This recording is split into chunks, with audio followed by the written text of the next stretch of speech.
زمانہ تھا، ایک درخت کو لوگ پوجنے لگے، تو وہاں ایک صوفی تھا، عبادت گزار تھا، شب زندہ دار تھا. اسے پتا چلا کہ لوگ درخت کو پوج رہے ہیں، تو اس کے دل میں بڑی غیرت جاگی. توحید کی غیرت ہوتی ہے، وہ جاگی اور وہ کھڑا ہوا، اس درخت کو کاٹ دوں گا جس کو لوگ اللہ کا شریک سمجھ رہے ہیں اور پوج رہے ہیں. ہاتھ میں کلہاڑا پکڑا اور اس درخت کو کاٹنے کے لیے نکلا. راستے کے اندر شیطان کھڑا تھا. اس نے کہا میں تو نہیں جانے دوں گا، اور شیطان نے راستہ روکا. اس نے پٹک کے شیطان کو زمین پہ مارا اور اس کی چھاتی پہ بیٹھ گیا. شیطان بہت مکار ہے اور وہ ہر ایک کو ایک طریقے سے نہیں لوٹتا، اس کے بڑے مکر و فریب اور دجل و تلبیسات ہیں.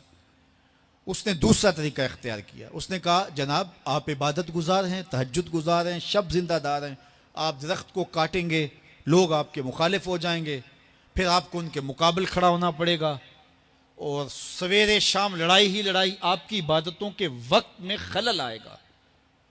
تو آپ نے ان کی قبر میں تھوڑا جانا ہے، آپ کی قبر اپنی ہے، ان کی قبر اپنی ہے، آپ چھوڑیے ان کو. اور ساتھ ہی کہا کہ جب آپ مصلی اٹھایا کریں گے تو نیچے سے ایک درہم مل جایا کرے گا آپ کو، تو آپ اس سے اپنے کھانے پینے کا انتظام کر لیا کریں گے اور آپ فارغ البال بھی ہو جائیں گے. اس طرح باتوں میں لگایا اور وہ زاہد صاحب واپس آ گئے.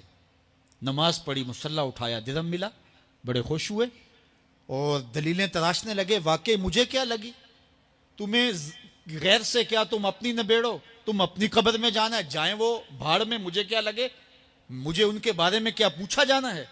نمازیں پڑھتا ہے، ہر نماز کے بعد مصلی اٹھاتا ہے تو ایک درہم ملتا ہے. کافی دن گزر گیا، دل بھی آہستہ آہستہ مردہ ہو گیا. ایک دن مصلی اٹھایا تو کوئی درہم نہیں نکلا. پھر دوبارہ کلہاڑا اٹھایا، اٹھا، رستے میں پھر شیطان کھڑا تھا. کہا کدھر جا رہے ہو؟ کہا درخت کو کاٹنے جا رہا ہوں. شیطان نے کہا میں تو نہیں جانے دوں گا. اس کو تجربہ تھا کہ میں اس کو پٹک کے زمین پہ مارا تھا، یہ میرے سے طاقتور تو ہے ہی نہیں. اس نے پھر گریبان سے پکڑ لیا. شیطان نے پٹک کے زمین پہ مارا اور چھاتی پہ بیٹھ گیا.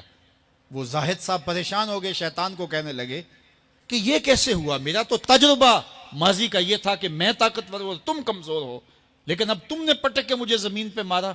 تو کہا صاحب اس دن تم اللہ کی رضا کے لیے جا رہے تھے، آج تم درہم کے لیے جا رہے ہو. تو جب عمل میں خلوص نہیں رہتا تو پھر عمل نہیں رہتا، عمل میں قوت نہیں رہتی، پھر سجدے بے روح ہو جاتے ہیں، نمازیں بے ذوق ہو جاتی ہیں، صفیں کج دل پریشاں، سجدے بے ذوق کہ وہ جذب اندروں باقی نہیں.